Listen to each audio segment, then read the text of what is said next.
Assalamualaikum warahmatullahi wabarakatuh. Saya akan membahas tentang masuknya bangsa Inggris ke Indonesia. Perkenalkan, nama saya Putri Yani Sulala dari 10 AKL 3 Presensi 10.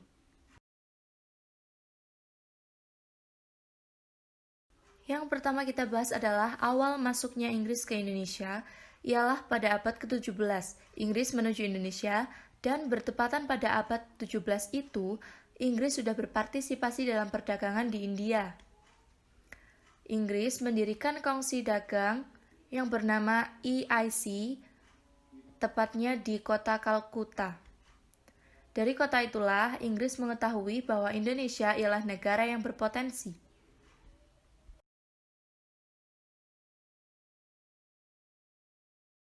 Tokoh yang mempelopori kedatangan Inggris ke Indonesia ialah Francis Drake dan Thomas Cavendish. Mereka datang pada tahun 1579, berhasil membawa kabur rempah-rempah dari Ternate menuju Inggris.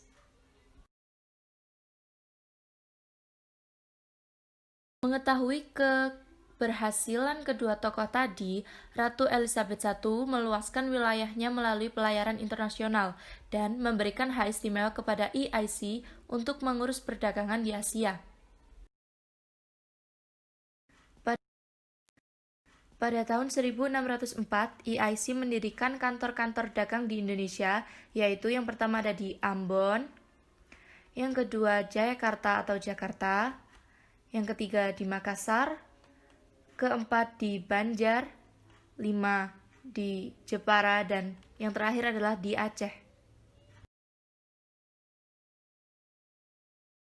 Inggris mengirimkan Jenderal Lord Minto sebagai perwakilan EIC untuk merebut kekuasaan Belanda yang ada di Indonesia.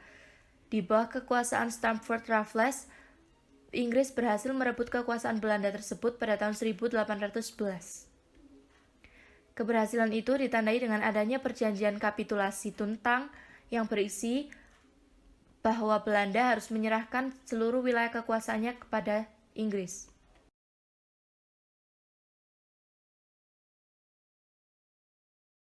Kedatangan Inggris ke Indonesia tentu saja membawa pengaruh pada kehidupan di Indonesia, seperti yang pertama, kehidupan sosial. Adanya pemerasan dan pemindahan yang kejam, pengaruh tradisional yang dikurangi, dan pemaksaan patuh pada tuan tanah asing. Yang kedua adalah kehidupan ekonomi. Perkebunan di Jawa terus berkembang, tetapi di Sumatera terjadi kesulitan tenaga kerja, sehingga diadakan transmigrasi. Juga ada pelaksanaan sistem sewa tanah, dan terjadi pengusaha kecil yang kalah saing dengan pengusaha besar karena adanya perdagangan bebas. Untuk kehidupan budaya Barat terus berkembang luas di Indonesia. Kemunduran Inggris dari Indonesia yaitu pada tahun 1814 setelah Konvensi London antara Inggris dan Belanda.